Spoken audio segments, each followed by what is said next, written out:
You got the keys, now what? Most people think that the journey begins after you signed all those papers away at closing. You then sat there and signed your life away. But honestly, that's where home ownership actually begins. Today, we're going to talk about everything that happens after closing. I'm so excited about this topic because all of this is going to be about how to make you a more successful homeowner.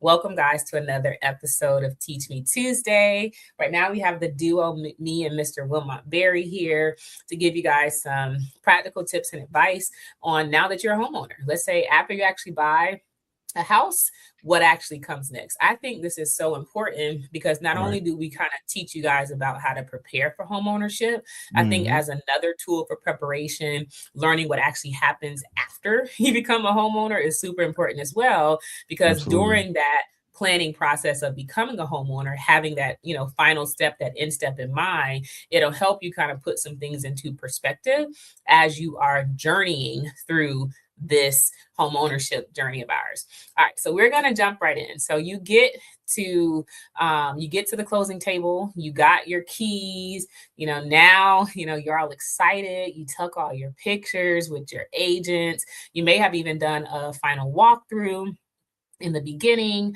And so now what? So of course you didn't celebrate, but you want to make sure that you kind of do some key things before that starts. I'm not really sure if it's buffering just on your side, Wilmot, but I don't know. I'll see if you come back here. But let's just keep going and I'll see if you hop back online. So first step I would always tell people is you want to make sure you change the locks or rekey your home. I think that is a big one. Some people, if you're buying new construction, I think is different if you're buying new versus if you have a resale home, a home that was previously owned by someone else. But if you're truly um, buying a house that was previously owned by someone else and they physically gave you keys, I would strongly consider, either changing the locks. You can sometimes it can get a little bit more expensive depending on how many doors you got and how many set of keys you want and things like Right. that. You might got to get with the locksmith to, go in there and redo them. But sometimes the more affordable option, welcome back, the more affordable option Yeah. would be to get to get your locks rekeyed. So we're just talking about some first steps of not to forget, Wilmot, when a person Absolutely. just jumps in. Now, do you recommend your buyers to either change their locks or rekey? Do you do one over the other, or do you think either one depends on what their budget allows?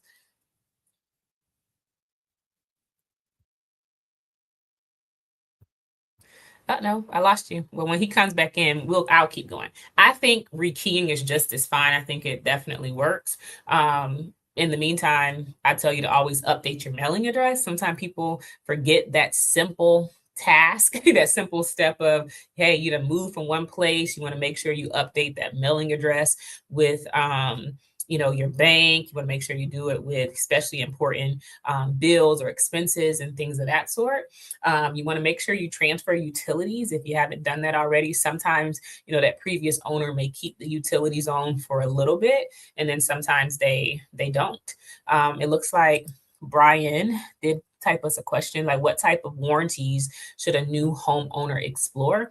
That's very good. That's a very good question, Brian. And it can vary. So sometimes if when you're buying a new home, and I'll say if it's new construction, meaning that you went to a builder, they built the home, a lot of times new construction kind of already has some warranties built in already. You kind of get the manufacturer's warranty, you get a year warranty for certain on a lot of the appliances, the structures, things like that.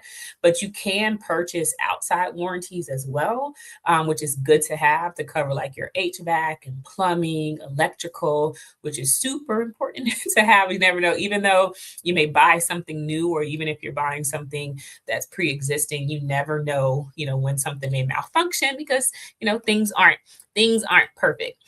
We lost Wilmot, but I think he was having some technical difficulties, but hopefully he maybe pop back in. If not, I'll continue to go down my little list here. So we talked about changing the locks or rekeying the locks. We talked about transferring utilities. We also talked about making sure you update your mailing address. So let's go into making sure you save all your closing documents in a safe place, because You never know when you're going to need it. Like sometime whenever you want to refinance, or if you're wanting to do any changes to the property, your HOA may ask for the documents. Make sure you have, if you have a safe or if you have something like that, you want to make sure that you're have access to that stuff. Welcome back. I'm so sorry. I'm having all of these It's okay. issues It's okay. right It's now. okay. So while you getting set up, Brian had another question about pest control. That is important. Sometimes I know, like we bought the last house, the current house that we have right now, we bought it new. And when we bought it new, the builder already had like an existing termite bond on our home. And so when we bought it, that termite bond transferred to us along with the pest control services that we could have as well, which was great. We just kind of carried on with what was there. But if you're in a situation where you didn't buy new, or you're buying in a pre-existing or a resale home, you definitely want to make sure you look at pest control. Especially right now, it's so hot. I know mosquitoes with all this rain we've been getting, so you want to make sure you kind of do your part as well when it comes to pests. What about you, Wilma? Do you think between one of the questions Brian asked early on was about home warranties? Have you seen that to become more common when people buy? Absolutely. I try to encourage trying to negotiate that in the contract for home warranties. I'm gonna tell you why. Because guys, let me tell you something. You can have a home inspection. You can have a lot of different people look at that home. But when you actually live in that house, okay, you're gonna Mhm. actually experience every bit and piece about that home and notice some things that wasn't probably caught during the home Yeah. inspection. And then that way your home warranty would kick in for those items that you probably missed. Or prime example, when me and my wife bought our house, we had a home warranty as well. And guess what? We bought our house in, like, I want to say the spring or something. Summer came. Guess our HVAC unit conked out. Mm. It was working at the time of inspection. However, we had the home warranty. Called the home warranty company. They came out, repaired the unit. We was back in business. So, yeah. Oh, that's so good. So good. So one tip before we go on to number two is that when it comes to making sure you can access your closing documents, make sure you do a digital and physical copy. So if you scan them in, Absolutely. or if your attorney gives you, I know people still do a flash drive or a floppy disk, or whatever Hmm. you think you save documents on cloud or Right. something, just make sure Right. you save them electronically as well. All right, Right. so I, let's I go tell you what. into, Some of go the ahead. attorneys, some of the attorneys now, they give you a hard copy and also a flash drive, as well, that have all of those closing docs in there, just in case you lose, misplace, or put something, pack it somewhere in the moving to your new home. Mhm. But you will have a digital copy just in case you need to look back over or something. Hmm. Yep, yep, I love that. I absolutely love that. All right, so let's get into no, not the floppy disk. I guess I'm dating myself. I guess I'm a little older than I thought I was. A lot of people, my daughter wouldn't know what no floppy disk is. Floppy disk, right? What's a You don't floppy know. disk? What's a disk? Yeah, you're right. I don't even know what a disk is at all. Mm, Yeah, guess I'm getting mm, older. Guess I'm getting older. All right. Number two, your first mortgage payment. That's mm, always a big one, because sometimes, of course, like say, for example, we're in the month of July. If you close in July, you won't have a mortgage payment until September, right? And mm, so it skips a month. So sometimes people forget, oh, I have a payment in August, September roll around, there's a mm, payment due. So the attorney usually tells you at closing that, hey, um, your payment is going to be due on this day. And but once again, if you don't go back and look at those documents, you may not be fully aware of when that right. is. So it's important to know, when that first payment is due. Usually for all mortgages, long as you pay before the 15th, you're still in good standing with your mortgage company. But Mhm. usually, the earlier the better. Some people want to set up automatic payments so you can have it set up on auto draft or something like that. Some people even like, doing biweekly payments. There are some advantages to that as well. But whatever you do, the tip I'll give you with mortgage payment before we go to the next one, whatever you do, just don't be late on your mortgage. Whatever you do, don't go 30 days late. Once you go 30 days late on a mortgage payment, it will truly hurt you more than people know. One is going to drop your credit, and two is going to impact you from refinancing. It will Wow. definitely halt you from refinancing for at least 12 months if you have at least one late mortgage, 30-day late mortgage payment. Wow. So for everybody that's always want to refinance, you got to pay your current mortgage on time in order to refinance your mortgage. So you don't want Right. that. All right. So let's talk about escrows account, Wilma. Let's talk about those. I know in Orangeburg County, I feel like the taxes can kind of vary whether you're in, the city limits or outside the city limits and so forth. And I feel like also with insurance, insurance has been, I know here, we're in the Charleston area, the coastal, I feel like insurance have just been rising. Homeowners insurance have just been going up. Right. Right. But you want to make sure that you're set up properly with your mortgage company with those escrow accounts. Some people may, choose not to escrow, or they may, choose to pay their taxes and insurance outside of their mortgage. But most people typically pay it all together. Have you seen a lot of times when your clients reach out to you? I know the 4% tax is a big one.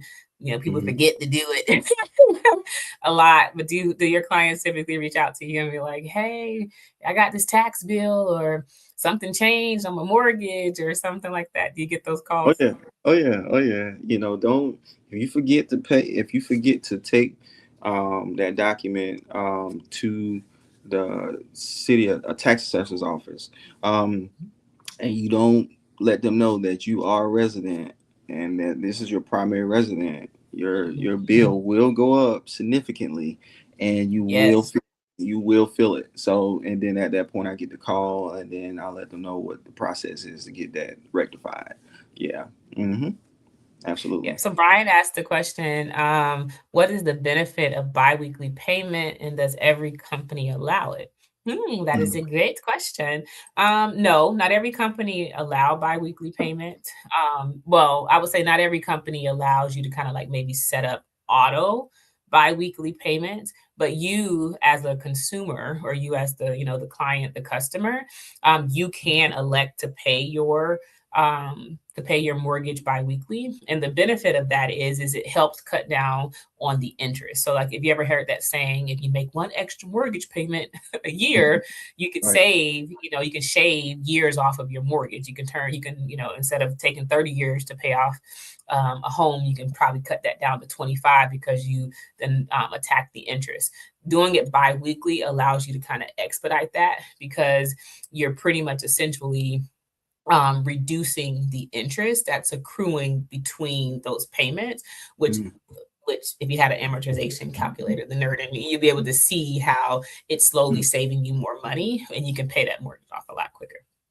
But That's that cool. is a great question. All right, so let's go into, we talked about the escrow thing as well. Let's talk about budget for home maintenance. That is a big one. So Wilma, do you get those calls after you done sold someone a house that something done happened? We got it's flooding in the backyard. This don't So fun. work. You sold me this house. So Mr. Brian, matter of fact, Mr. Brian Williams, I don't know if he's still watching. Like they gave me a nickname, and the nickname is Mr. I Got a Guy. You know, I got a I got a guy. guy. So like, whenever there's a situation at the house, garage door, water, plumbing, electrical or whatever like that, I keep some people on, on call, on standby, that I can recommend, reputable contractor that I can recommend That's to good. you that can come by, rectify that. Now, that being said, you got situations where those things happen, but also if I see you, I'm here. If in fact this is something that might be something that can be covered under your insurance or your home warranty, we discuss Mm, those types of things. Okay, it's I always say, if it wears out, home warranty. If it's a sudden accidental or direct event that occurred in the house and it's a major issue, let's call the insurance company at that point. Okay. Yeah. Now, do you recommend, you know how like in the beginning when we're trying to, prepare people for home ownership, we tell them like, hey, it's maybe good to have, X amount save as you're preparing to buy a house. On the Absolutely. back end, do you recommend that people have, a bit of an emergency fund or a cushion for like, home maintenance stuff as well? Absolutely, because I tell people this: you were renting, there was a landlord. Now you are the landlord. Okay, Correct. so you can't call, your landlord and tell them, hey, come fix this. No, you the one that has to fix this now. So that's the other side of home ownership that you got to be ready for, to keep some funds in the account, um, just in case for a rainy day, because it will be rainy sometimes. So That yeah. is so true. All right, the last one we're going to hit, number 5, before we wrap up for today, is building equity intentionally. I think that's a good one, good one, good one, good one. Outside of like we talked about equity all the time, so I'm not going to go into those details about how to, make an extra payment or watching depreciation, like that stuff. More so, I want to focus on is like renovations and Mm, home improvements and um, things like that, because I think people tend to forget that, because once a person owns a home and they buy a home in a certain condition, sometimes people don't really make any changes. They have the same cabinet, same floor, same appliances since 1965 in the right, house. right. And they're not necessarily building what I consider building equity intentionally. Mm, Because even though, don't get me wrong, sometimes cosmetic over improving the house with cosmetic don't necessarily add value to it, but it does. It kind of helps with the condition when you're kind of making those renovations and tightening up on that stuff. Woman, I know you do a lot of listings, you sell a lot of homes, you probably walk through a lot of homes, and you can see the difference from the people that kind of well maintain the home versus the ones that didn't. Do you want to speak on that? right, right. Yeah, just maintaining a home, um, it does a lot for the house. Just don't let things go south. The home looks like it's worse from the day you bought it. And I get it. You live in the home. I totally understand. But I'm Mhm. glad you brought that up, because I think sometimes we only think we could build equity just by paying our mortgage, but you can do Mhm. what we call force appreciation. Okay, I like so that. and it's when someone goes into the home, makes it better. Okay, and it's certain things that could add more value than others. Square footage, new windows, new roof, HVAC Mhm. system, things that really make the house solid. Okay, it's not just all the granite. Now that's good. Don't get me wrong.